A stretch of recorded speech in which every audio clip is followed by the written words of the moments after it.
As promised, a special comment now on the President's revelation of the remainder of this nightmare of Bush administration torture memos. This President has gone where few before him dared. The dirty laundry, illegal, un-American, self-defeating, self-destructive, is out for all to see. Mr. Obama deserves our praise and our thanks for that. And yet he has gone but halfway, and in this case, in far too many respects, half the distance is worse than standing still. Today, Mr. President, in acknowledging these science fiction-like documents, you said that this is a time for reflection, not retribution. I respect the strong views and emotions that these issues evoke.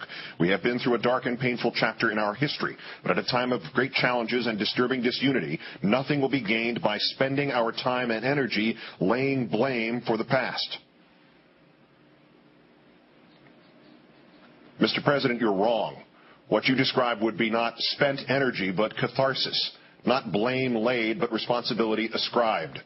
You continued.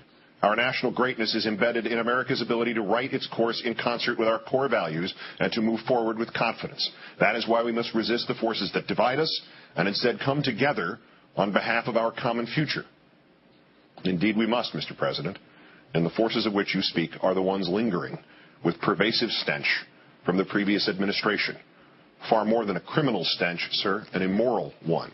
One we cannot let be recreated in this nation.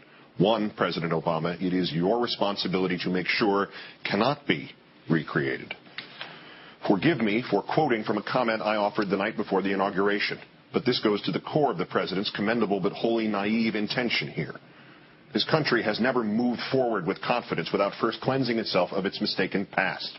In point of fact, every effort to merely draw a line in the sand and declare the past dead has served only to keep the past alive and often to strengthen it. We moved forward with slavery and the Declaration of Independence and the Constitution, and 49 years later we had buried 600,000 of our sons and brothers in a civil war. After that war's ending, we moved forward without the social restructuring and without the protection of the rights of minorities in the South, and a century later, we had not only not resolved anything, but black leaders were still being assassinated in our southern cities. We moved forward with Germany in the reconstruction of Europe after the First World War. Nobody even arrested the German Kaiser, let alone conducted war crimes trials then, and 19 years later there was an indescribably more evil Germany and a more heart-rending Second World War. We moved forward with the trusts of the early 1900s, and today we are at the mercy of corporations which are too big to fail. We moved forward with the Palmer raids and got McCarthyism, and we moved forward with McCarthyism and got Watergate.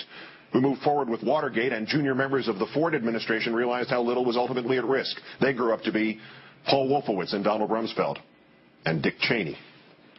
But, Mr. President, when you say we must come together on behalf of our common future, you are entirely correct. We must focus on getting things right in the future as opposed to looking at what we got wrong in the past. That means prosecuting all those involved in the Bush administration's torture of prisoners, even if the results are nominal punishments or merely new laws. Your only other option is to let this sit and fester indefinitely. Because, sir, someday there will be another Republican president, or even a Democrat just as blind as Mr. Bush to ethics and this country's moral force. And he will look back to what you did about Mr. Bush, or what you did not do, and he will see precedent. Or as Mr. Cheney saw, he will see how not to get caught the next time.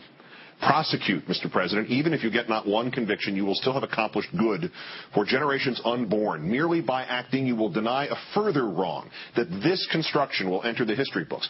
Torture was legal. It worked. It saved the country. The end. This must not be. It is our intention, you said today, to assure those who carried out their duties relying in good faith upon legal advice from the Department of Justice that they will not be subject to prosecution. Mr. President, you are making history's easiest, most often made, most dangerous mistake. You are accepting the defense that somebody was just following orders.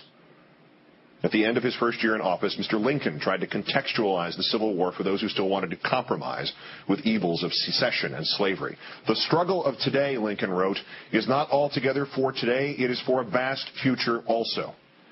Mr. President, you have now been handed the beginning of that vast future. Use it to protect our children and our distant descendants from anything like this ever happening again by showing them that those who did this were neither unfairly scapegoated nor absolved.